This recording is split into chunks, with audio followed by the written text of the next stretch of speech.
ओम शांति। 17/12/89। सदा समर्थ कैसे बने। अव्यक्त बाप दादा अपने बच्चों प्रति बोले। आज समर्थ बाप अपने चारों ओर के मास्टर समर्थ बच्चों को देख रहे हैं। एक हैं सदा समर्थ और दूसरे हैं कभी समर्थ कभी व्यर्थ की तरफ ना चाहते भी आकर्षित हो जाते हैं, क्योंकि जहाँ समर्थ स्थिति है वहाँ व्यर्थ हो नहीं सकता। संकल्प भी व्यर्थ नहीं उत्पन्न हो सकता। बाप दादा देख रहे थे कि कई बच्चों की अब तक भी बाप के आगे फरियाद है कि कभी कभी व्यर्थ संकल्प याद को फरियाद में बदल देते हैं। चाहते नहीं हैं लेकिन आ जाते हैं। विकल्पों की स्टेज को तो मेजॉरिटी समय तक समाप्त कर लिया है, लेकिन व्यर्थ देखना, व्यर्थ सोचना, व्यर्थ सुनना, व्यर्थ समय गंवाना, इसमें फुल पास नहीं है। क्योंकि अमृत वेले से सारे दिन की दिनचर्या में अपने मन और बुद्धि को समर्थ स्थिति में स्थित करने का प्रोग्राम सेट नहीं करते, इसलिए अपसेट हो जाते हैं। जैसे अपने स्थूल कार्य के प्रोग्राम को दिनचर्या प्रमाण सेट करते हो, ऐसे अपनी मनसा समर्थ स्थिति का प्रोग्राम सेट करेंगे तो कभी भी अपसेट नहीं होंगे। जितना अपने मन को समर्थ संकल्पों में बिजी रखेंगे तो मन को अपसेट होने का समय ही नहीं मिलेगा। आजकल की दुनिया में बड़ी पोजीशन वाले, जिन्हों को वीआईपी कहते हैं, वो सदा अपने कार्य की दिनचर्या को समय प्रमाण सेट करते हैं। तो आप कौन हो? वो भले वीआईपी हैं, लेकिन सारे विश्व में ईश्वरीय संतान के नाते, ब्राह्मण जीवन के नाते आप कितनी भी वी आगे लगा दो तो भी कम है, क्योंकि आपके आधार पर विश्व परिवर्तन होता है। आप विश्व के नव निर्माण के आधार मूर्त हो। बेहद के ड्रामा अंदर हीरो एक्टर हो और हीरे तुल्य जीवन वाले हो तो कितने बड़े हुए। ये शुद्ध नशा समर्थ बनाता है और देह अभिमान का नशा नीचे ले आता है। आपका आत्मिक रूहानी नशा है, इसलिए नीचे नहीं ले आता, सदा ऊंची उड़ती कला की ओर ले जाता है। तो व्यर्थ तरफ आकर्षित होने का कारण है अपने मन बुद्धि की दिनचर्या सेट नहीं करते।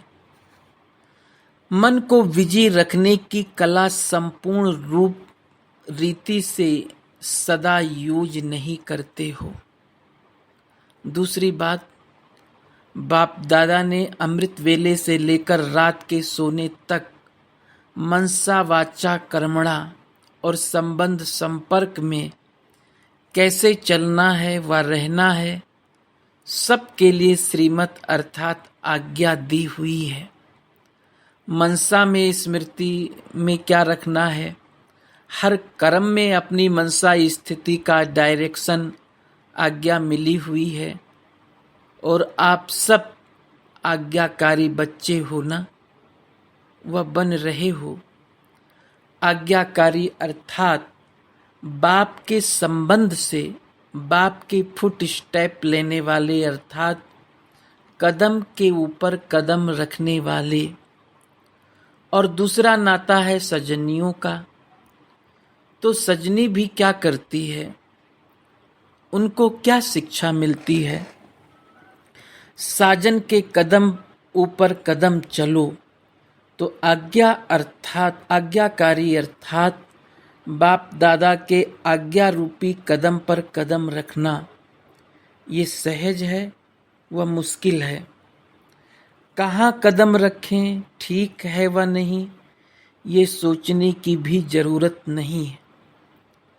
लेकिन सारे दिन में चलते चलते कोई न कोई आज्ञाओं का उल्लंघन हो जाता है।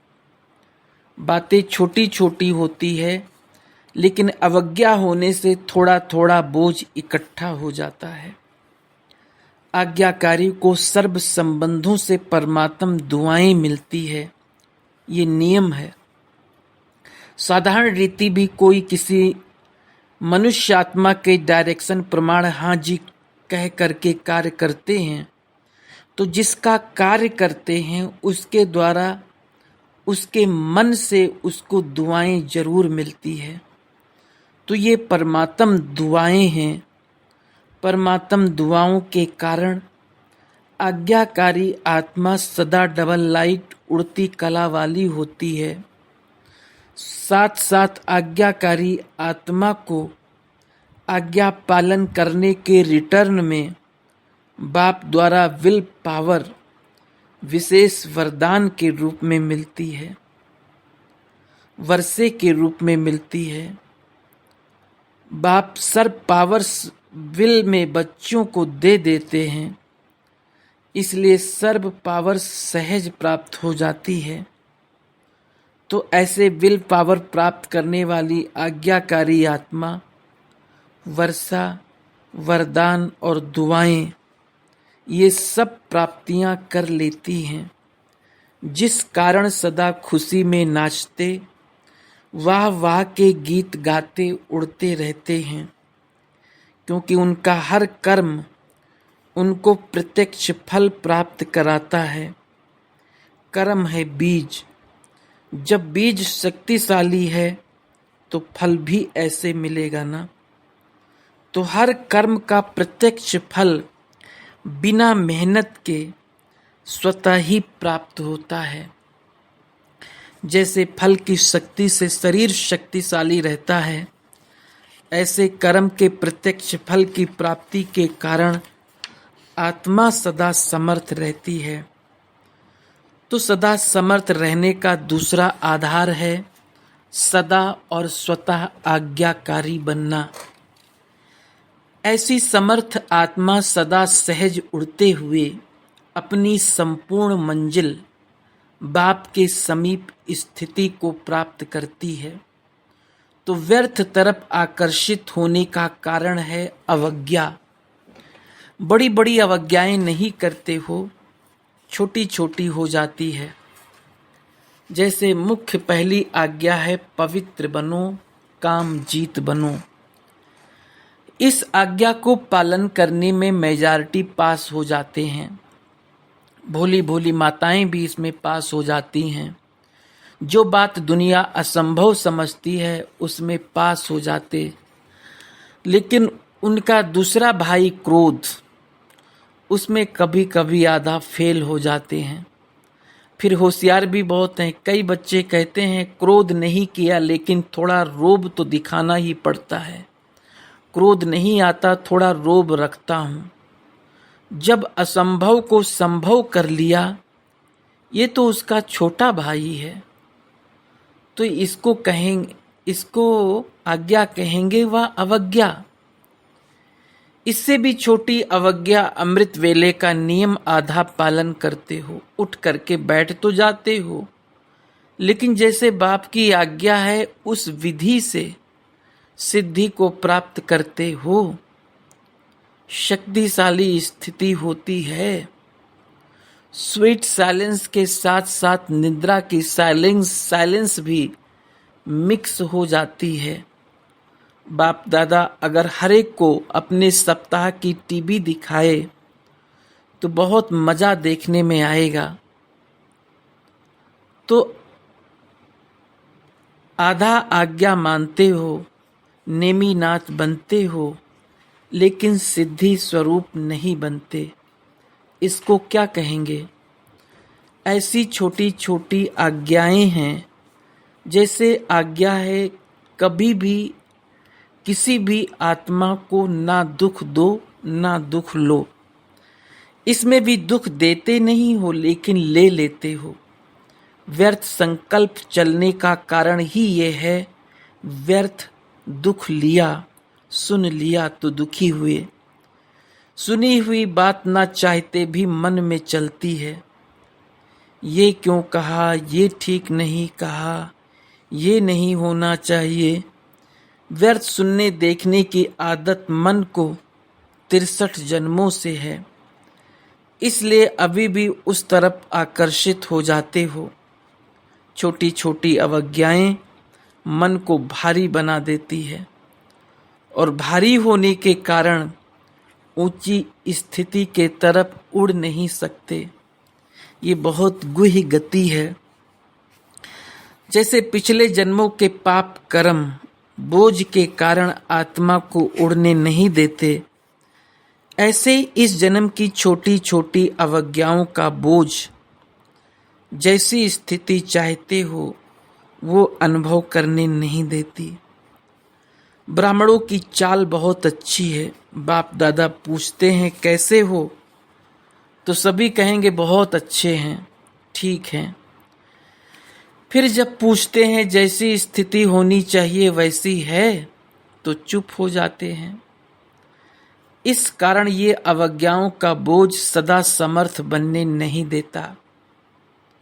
तो आज यही स्लोगन याद रखना, ना व्यर्थ सोचो, ना व्यर्थ देखो, ना व्यर्थ सुनो, ना व्यर्थ बोलो, ना व्यर्थ कर्म में समय गंवाओ। आप बुराई से तो पार हो गए, अब ऐसे आज्ञाकारी चरित्र का चित्र बनाओ। इसको कहते हैं सदा समर्थ आत्मा। सभी टीचर्स आर्टिस्ट होना, चित्र बनाना आता है। अपना श्रेष्ठ चरित्र का चित्र बनाना आता है ना। तो बड़े ते बड़े चित्रकार वही हैं जो हर कदम में चरित्र का चित्र बनाते हैं। इसी चरित्र का चित्र बनाने कारण ही आपके जड़ चित्र आधा कल्प चलते हैं। तो टीचर्स अर्थात बड़े ते बड़े चित्रकार अपना भी चित्र बनाते और अन्य आत्माओं को भी चित्रकार बना देते हो। औरों के भी श्रेष्ठ चरित्र बनाने के निमित्त टीचर्स हो। इसी में ही बिजी रहते हो ना, फुल बिजी रहो। एक सेकंड भी मन बुद्धि को फुर्सत में रखा तो व्यर्थ संकल्प अपनी तरफ आकर्षित कर लेंगे। सुनाया ना कि सेवा का प्रत्यक्ष फल सदा प्राप्त हो। ये निशानी है सदा आज्ञाकारी आत्मा की। कभी सेवा का प्रत्यक्ष फल मिलता, कभी नहीं मिलता। इसका कारण कोई न कोई अवज्ञा होती है। टीचर्स अर्थात अमृत वेले से लेकर रात तक हर कदम, हर आज्ञा के कदम पर कदम रखने वाली ऐसी टीचर्स हो। वह कभी कभी अलबेलापन आ जाता है। अलबेला नहीं बनना, जिम्मेवारी के ताजधारी हो। कभी आज्ञाकारी माना, कभी ताज भारी लगता तो उतार देते। आप उतारने वाले तो नहीं हो। सदा आज्ञाकारी माना, सदा जिम्मेवारी के ताजधारी। टीचर्स तो सब हैं, लेकिन इसको कहते हैं योग्य टीचर, योगी टीचर। टीचर्स कभी कंप्लेन नहीं कर सकती। औरों को कंप्लीट करने वाली हो, कंप्लेन करने वाली नहीं। कभी ऐसे पत्र तो नहीं लिखती हो ना, क्या करें, हो गया, होना तो नहीं चाहिए, वो तो समाप्त हो गया ना। सुनाया था पत्र लिखो जरूर, मधुबन में पत्र जरूर भेजो, परंतु मैं सदा ओके हूँ बस। ये 2 लाइन लिखो। पढ़ने वाले को भी टाइम नहीं, फिर कंप्लेन करते कि पत्र का उत्तर नहीं आया। वास्तव में आप सबके पत्रों का उत्तर बाप दादा रोज की मुरली में देता ही है। आप लिखेंगे ओके और बाप दादा ओके के रिटर्न में कहते हैं याद, प्यार और नमस्ते। तो ये रिस्पॉन्ड हुआ ना। समय को भी बचाना है ना। सेवा समाचार भी शार्ट में लिखो, तो समय की भी इकोनॉमी करो, कागज की भी इकोनॉमी करो, पोस्ट की भी इकोनॉमी करो। हो इकोनॉमी क्या हो सकती है? पत्र 3 पेज में भी लिखा जा सकता है। कोई को विस्तार से लिखने का डायरेक्शन मिलता है तो भल लिखो, लेकिन 2 लाइन में अपनी गलती की क्षमा ले सकते हो। छिपाओ नहीं, लेकिन शार्ट में लिखो। कितने पत्र लिखते हैं जिनका कोई सार नहीं होता। बाप को कहो मेरा ये काम कर दो, मेरे को ठीक कर दो, मेरा धंधा ठीक कर दो, मेरी पत्नी को ठीक कर दो। ऐसे ऐसे पत्र नहीं 10 बार भेजते हैं। तो अब इकोनॉमी के अवतार बनो और बनाओ। अच्छा, सभी को ये मेला अच्छा लगता है ना। दुनिया वाले कहते हैं 2 दिन का मेला और आपका 4 दिन का मेला है। सभी को पसंद है ना ये मेला। अच्छा, चारों ओर के सदा समर्थ आत्माओं को, सदा हर कदम में आज्ञाकारी रहने वाले आज्ञाकारी बच्चों को, सदा व्यर्थ को समर्थ में परिवर्तन करने वाले विश्व परिवर्तक आत्माओं को, सदा अपने चरित्र के चित्रकार बच्चों को, सदा समर्थ बाप दादा का याद, प्यार और नमस्ते। बॉम्बे गुजरात ग्रुप।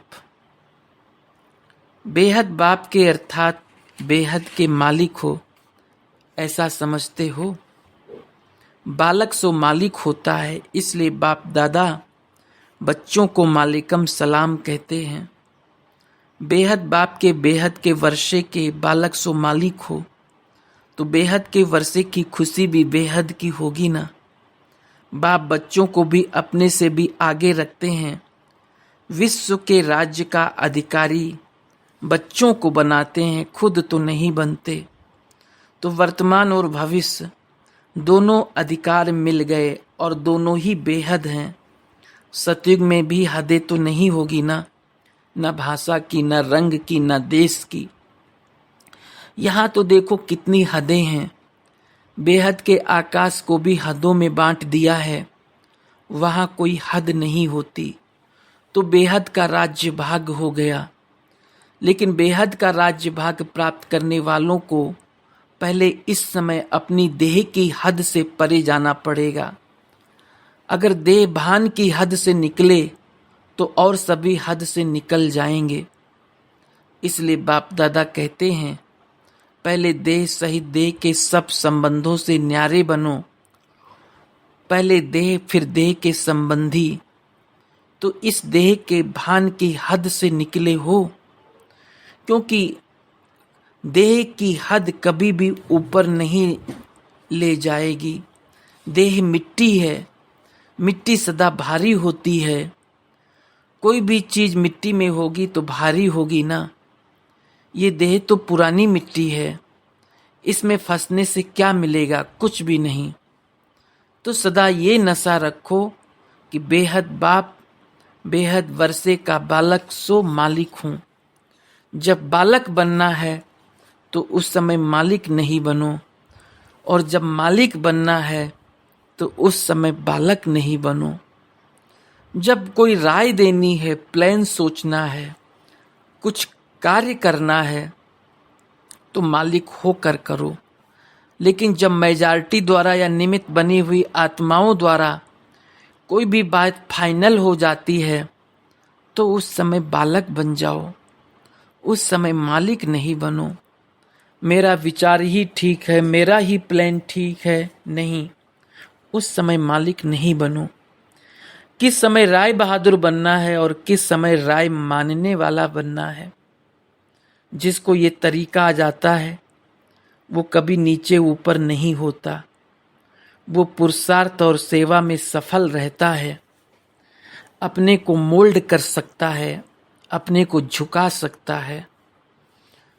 झुकने वाले को सदैव ही सेवा का फल मिलता है और अपने अभिमान में रहने वाले को सेवा का फल नहीं मिलता। तो सफलता की विधि है बालक सो मालिक। समय पर बालक बनना, समय पर मालिक बनना, ये विधि आती है। अगर छोटी सी बात को बालक के समय मालिक बनकर सिद्ध करेंगे तो मेहनत ज़्यादा और फल कम निकलेंगे। और जो विधि को जानते हैं, समय प्रमाण उसको मेहनत कम और फल ज़्यादा मिलता है।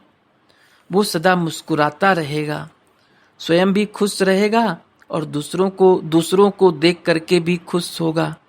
सिर्फ मैं बड़ा खुश रहता हूँ ये नहीं, लेकिन खुश करना भी है। तो खुश रहना भी है, तब राजा बनेंगे। अपने को मोल्ड करेंगे तो गोल्डन एज का अधिकार जरूर मिलेगा। अच्छा, दिल्ली ग्रुप। बाप दादा सभी बच्चों को त्रिकालदर्शी श्रेष्ठ आत्मा बनाते हैं।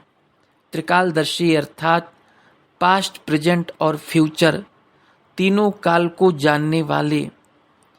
जो तीनों कालों को जानने वाली आत्मा है, वो कभी भी माया से हार नहीं खा सकती, क्योंकि वर्तमान क्या है और भविष्य में क्या होने वाला है, दोनों ही त्रिकालदर्शी आत्मा की बुद्धि में स्पष्ट रहता है। क्या हूँ और क्या बनने वाली हूँ, क्या थी वो भी जानते हैं, लेकिन नशा वर्तमान और भविष्य का है। वर्तमान समय की लिस्ट निकालो, क्या हो तो कितनी लंबी लिस्ट होगी। कितने टाइटल बाप ने दिया है, और जो टाइटल मिलते हैं वो आत्माओं द्वारा आत्माओं को मिलते हैं, और अल्पकाल का टाइटल होता है। एक जन्म भी चले या नहीं चले, आज प्राइम मिनिस्टर का टाइटल मिला, कल कितना समय चला, आज है कल नहीं।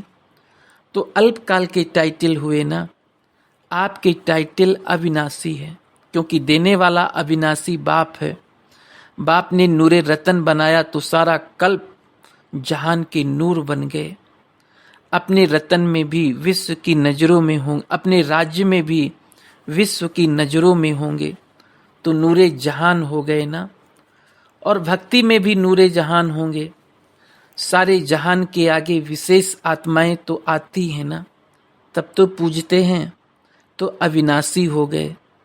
तो लिस्ट निकालो, कितने टाइटल परमात्मा द्वारा मिलते हैं, और अविनाशी टाइटल तो नशा भी अविनाशी होगा ना। जैसे कहा जाता है, खुशी में सदा उड़ते रहते हैं।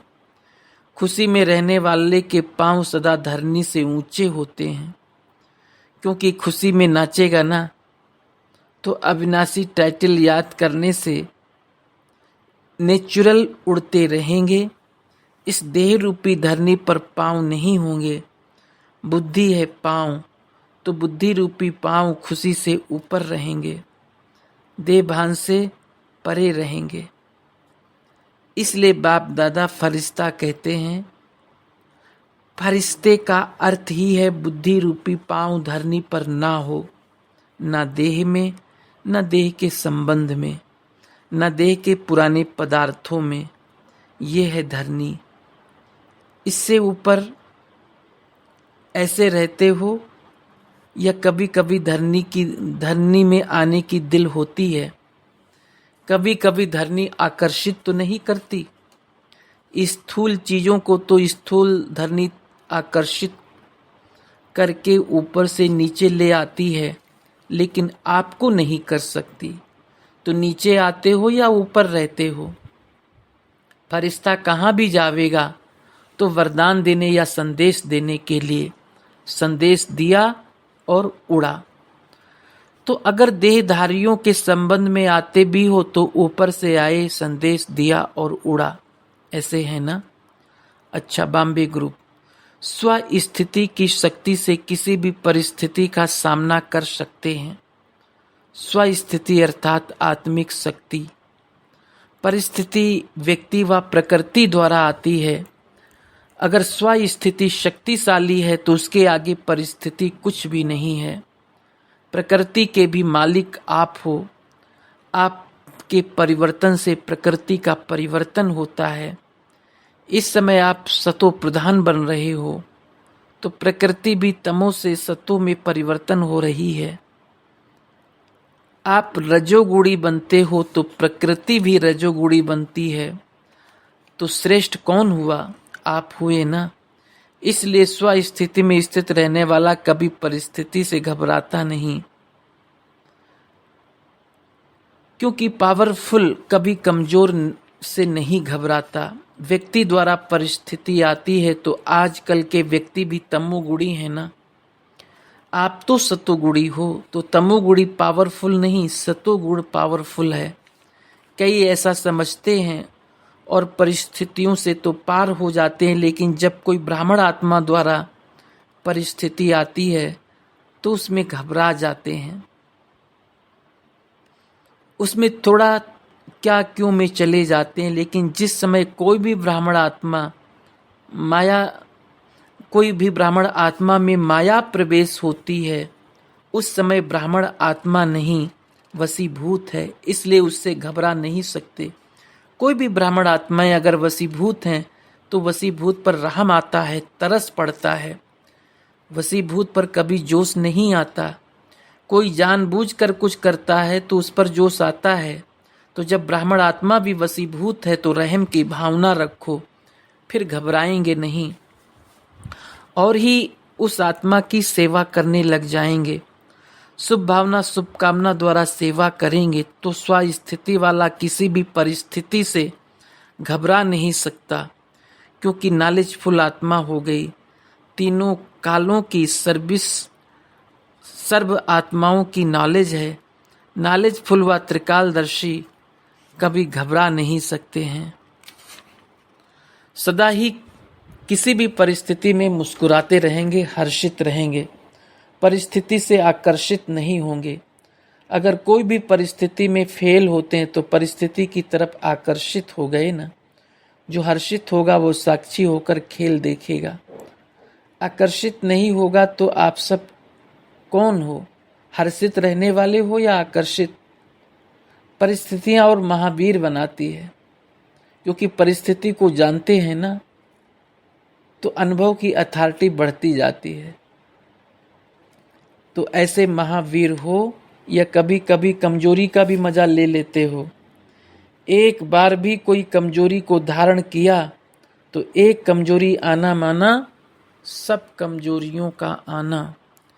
एक भूत आया तो सब भूत आ जाएंगे।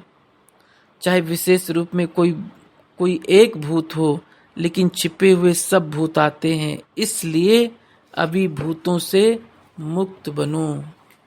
अच्छा, ओम शांति।